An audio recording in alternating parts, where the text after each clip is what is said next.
നമസ്കാരം, മഹേഷാണേ. രാവിലെ എഴുന്നേറ്റു.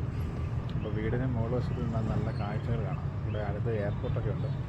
അപ്പോൾ ഫ്ലൈറ്റുകൾ ഇങ്ങനെ ഓരോന്നായിട്ട് വന്ന് ലാൻഡ് ചെയ്യുന്നത് കാണാൻ നല്ല രസമാണ്. അപ്പോൾ കോഫിയൊക്കെ ഇട്ടിട്ട് മിക്കവാറും ദിവസങ്ങളിൽ രാവിലെ ഇവിടെയാണ് വന്ന് നിൽക്കുന്നത്. കുറച്ച് എക്സസൈസൊക്കെ ചെയ്യും. റെസ്റ്റിംഗ് ഏരിയയാണ്, ബസ് സ്റ്റോപ്പാണ്. അപ്പോൾ ഇന്നേക്ക് ഞാൻ ആഫ്രിക്കയിൽ വന്നിട്ട് 5 വർഷം കഴിഞ്ഞു. അതിന് മുന്നേ വിയറ്റ്നാമിലായിരുന്നു. അപ്പോൾ 5 വർഷം കഴിഞ്ഞപ്പോൾ ഇതുവരെ നമ്മൾക്ക് ആഫ്രിക്കയിൽ നിന്നുണ്ടായ ഒരു എക്സ്പീരിയൻസാണ് എല്ലാവരുമായിട്ടും ഷെയർ ചെയ്യണമെന്ന് വിചാരിച്ചു. ആദ്യം ആഫ്രിക്കൻ രാജ്യമായ ബെനിനിലാണ് ഞാൻ വന്നത്. ഒരു രാത്രിയിൽ ടർക്കിഷ് എയർലൈൻസിൽ വന്നിറങ്ങി. രാത്രി ആയതുകൊണ്ട് താഴേക്ക് നോക്കുമ്പോൾ വെളിച്ചങ്ങളൊന്നും മറ്റ് നാടുകളിൽ കാണുന്ന പോലെയുള്ള വെളിച്ചങ്ങളൊന്നും കാണാൻ പറ്റാത്തതുകൊണ്ട് നമ്മളെ പുസ്തകത്തിൽ പഠിപ്പിച്ച പോലെ ഇരുണ്ട പോകേണ്ടതെന്നാണ് വിചാരിച്ചിരുന്നത്. പക്ഷേ പുറത്തിറങ്ങിയ ശേഷം പിന്നീട് ഉള്ള ദിവസങ്ങളിൽ ആഫ്രിക്കയിലൂടെ സഞ്ചരിച്ചപ്പോൾ ഓരോ ഭാഗത്തും വ്യത്യസ്തമായ നല്ല സുന്ദരമായ കാഴ്ചകൾ, വലിയ വലിയ ബിൽഡിങ്, നല്ല റോഡുകൾ, ആളുകളുടെ വ്യത്യസ്തമായ ഭക്ഷണ രീതി, അല്ലെങ്കിൽ മോഡേണായിട്ടുള്ള വസ്ത്രധാരണം, മോഡേണായിട്ടുള്ള ഫുഡുകൾ, ആളുകളുടെ ഇടപെടലുകൾ, ഇതെല്ലാം ഓരോ ദിവസവും നമ്മൾ എക്സ്പീരിയൻസ് ചെയ്തു. അങ്ങനെ പതുക്കെ ആഫ്രിക്കയെ നമ്മൾ ഇഷ്ടപ്പെടാൻ തുടങ്ങി. ആഫ്രിക്കയിലെ ആളുകളെ നമ്മൾ ഇഷ്ടപ്പെടാൻ തുടങ്ങി. ഭക്ഷണങ്ങളും മറ്റ് വൈവിധ്യങ്ങളും എല്ലാം ഓരോ ദിവസവും പുതിയ പുതിയ കാഴ്ചകളായിരുന്നു.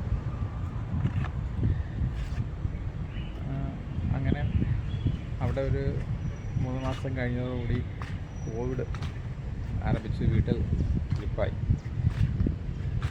എങ്കിലും കോവിഡ് സമയത്ത് ഒരുപാട് ബുദ്ധിമുട്ടുകളൊന്നും നേരിടേണ്ടി വന്നില്ല.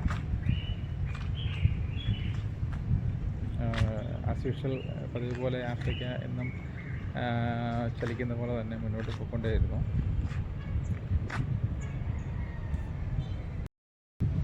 കോവിഡ് തുടങ്ങിയതിന് ശേഷം നമ്മളുടെ പണിക്ക് ഒരുപാട് ബുദ്ധിമുട്ട് സംഭവിച്ചു. അപ്പോൾ പണി ചെയ്യാൻ പറ്റാതെ വീട്ടിലുള്ളിൽ തന്നെ ഇരിപ്പായി. അതോടുകൂടി ഈ ഫേസ്ബുക്കിലും യൂട്യൂബിലും ഒക്കെ കാണുന്ന ഈ വാർത്തകളൊക്കെ കേട്ട് മനസ്സിനെ വല്ലാതെ ഒരു പിരിമുറുക്കം അനുഭവിച്ചു ഇരിക്കുന്ന സമയത്താണ് ആഫ്രിക്കയിൽ ഫെസിലിറ്റി ഇല്ല, ആഫ്രിക്കയിൽ ഇത് പടർന്നു പിടിച്ച് എല്ലാവരും മരിച്ചു പോകും, അനാവശ്യമായ ഭീതി പരത്തുന്ന നമ്മുടെ മാധ്യമങ്ങൾ നമ്മളിലും അത് സൃഷ്ടിക്കാൻ സാധിച്ചു. അവർക്ക് കുറച്ച് ദിവസമൊക്കെ വീട്ടിനുള്ളിൽ തന്നെ ഇരുന്നു, പുറത്തിറങ്ങിയില്ല. എന്നിട്ടും നമ്മൾ വീട്ടിനുള്ളിൽ നിന്ന് പുറത്തോട്ടൊക്കെ നോക്കുമ്പോൾ ജനങ്ങൾ, അല്ലെങ്കിൽ ഇവിടുത്തെ ലോക്കൽ ആളുകൾക്ക് മറ്റ് പ്രശ്നങ്ങളൊന്നുമില്ല. അവരുടെ എണീക്കുന്ന ജോലിക്ക് പോകുന്നു, അവരിതിനെക്കുറിച്ച് ഒട്ടും ബോധരല്ല. അവരുടെ ദൈനംദിന പ്രവർത്തനങ്ങൾ അവർ തീർന്നുകൊണ്ടേയിരുന്നു. അവർ ജോലിക്ക് പോകുന്നു. എങ്ങനെയാണോ മുൻപ് പോയിക്കൊണ്ടിരുന്നത് അതുപോലെ തന്നെ ആ നാട് മുന്നോട്ട് പോയിക്കൊണ്ടിരുന്നു. അത് വലിയൊരു പ്രചോദനമായി. പയ്യെ ഞങ്ങളും പുറത്തിറങ്ങാനും ചെറിയ ആക്ടിവിറ്റീസിലൊക്കെ ഏർപ്പെടാനൊക്കെ തുടങ്ങി. ബിസിനസ്സുകളെല്ലാം സ്റ്റോപ്പായി. കാരണം ഇവിടെ ചെയ്തിട്ട് നമുക്ക് പുറത്തോട്ട് എക്സ്പോർട്ട് ചെയ്യുകയാണ് നമ്മൾ.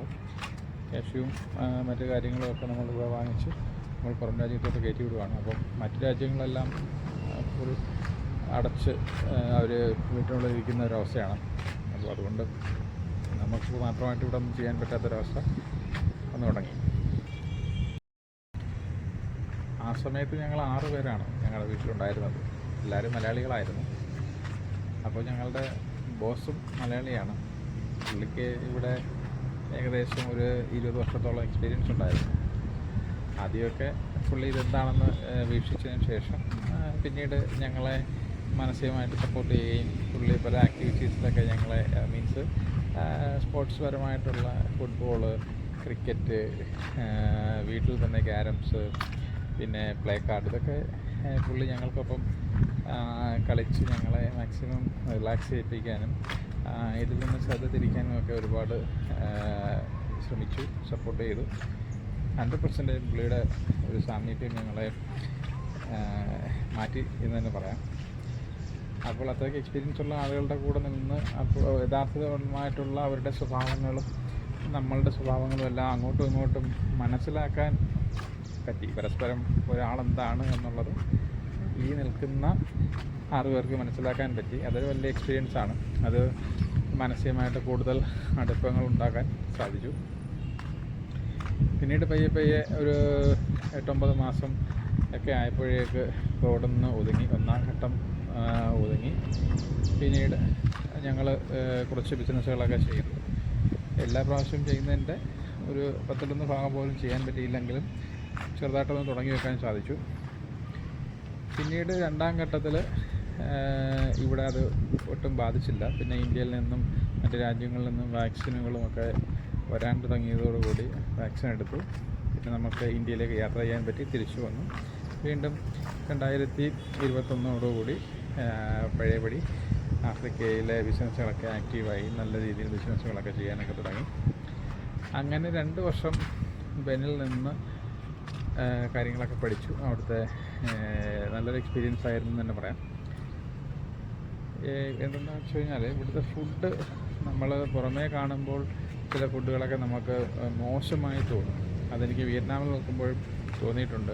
ഓരോ കറികൾ നമ്മളുടെ നാട്ടിലെ രീതി വെച്ച് നമ്മൾ അതിനെ കാണുമ്പോൾ നമുക്കത് ഇഷ്ടപ്പെടില്ല.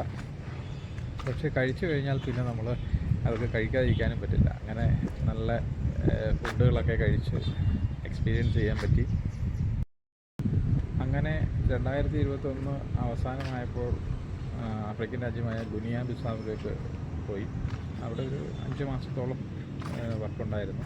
അത്യാവശ്യം നല്ല രീതിയിൽ ഞങ്ങൾക്കവിടെ ബിസിനസ്സൊക്കെ ചെയ്യാൻ പറ്റി. വീണ്ടും തിരിച്ച് ടോഗോയിൽ ബെനിനിലോട്ട് തന്നെ വന്നു. പിന്നെ നാട്ടിൽ പോയി.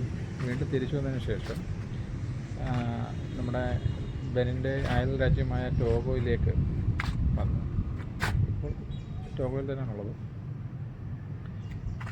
ഇവിടെയും ഞങ്ങൾക്ക് തുടക്കത്തിലൊക്കെ നല്ല രീതിയിൽ ബിസിനസ് ചെയ്യാൻ പറ്റി. ഇതുവരെയും മറ്റ് പ്രശ്നങ്ങളൊന്നുമില്ല, എല്ലാം നല്ല രീതിയിൽ തന്നെ പോകുന്നു.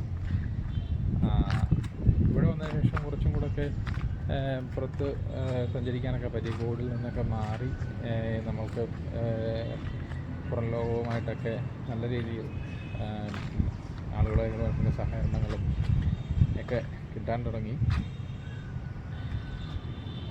ഏകദേശം നല്ല മര്യാദ തരുന്ന കുറച്ച് ആളുകളാണ് ടോഗോയിൽ ഉള്ളത്. നമ്മളെ നല്ല രീതിയിൽ വെൽക്കം ചെയ്യുകയും നമുക്ക് വേണ്ടുന്ന കാര്യങ്ങൾക്ക് എല്ലാ സപ്പോർട്ട് തരികയും ചെയ്യുന്ന കുറച്ച് പാവം ജനങ്ങൾ. എന്തൊക്കെ പറഞ്ഞാലും ടോഗോ വളരെയധികം ഇഷ്ടപ്പെട്ടു. ബിസിനസ് ഫ്രണ്ട്ലിയാണ്, ആളുകളും വളരെ ഫ്രണ്ട്ലിയാണ്. പിന്നെ ഭക്ഷണം നല്ല ആഫ്രിക്കൻ കൺട്രിയിലെ ഏറ്റവും നല്ല ഫുഡുകൾ എക്സ്പീരിയൻസ് ചെയ്യാൻ പറ്റുന്നുണ്ട്. പിന്നെ നല്ല മീൻ, നമ്മുടെ നാട്ടിൽ കിട്ടുന്ന കിങ് ഫിഷർ, പിന്നെ ട്യൂണ, അങ്ങനെ വലിയ ഒരുപാട് മത്സ്യങ്ങൾ ഇവിടെ നിന്നും മതിയാവോളം കഴിക്കുന്നുണ്ട്. ഇപ്പോഴും അങ്ങനെയൊക്കെ തന്നെ പോവുകയാണ്. എന്തൊക്കെ പറഞ്ഞാലും ആഫ്രിക്കയിൽ വന്നിട്ട് നമ്മുടെ നാടിനെ മിസ് ചെയ്യുന്നുണ്ടോ എന്ന് ചോദിച്ചു കഴിഞ്ഞാൽ അത്രയ്ക്കൊന്നും മിസ് ചെയ്യാറില്ല. കാരണം നാട് പോലൊക്കെ തന്നെ എല്ലാം ഇവിടെ ഉണ്ട്.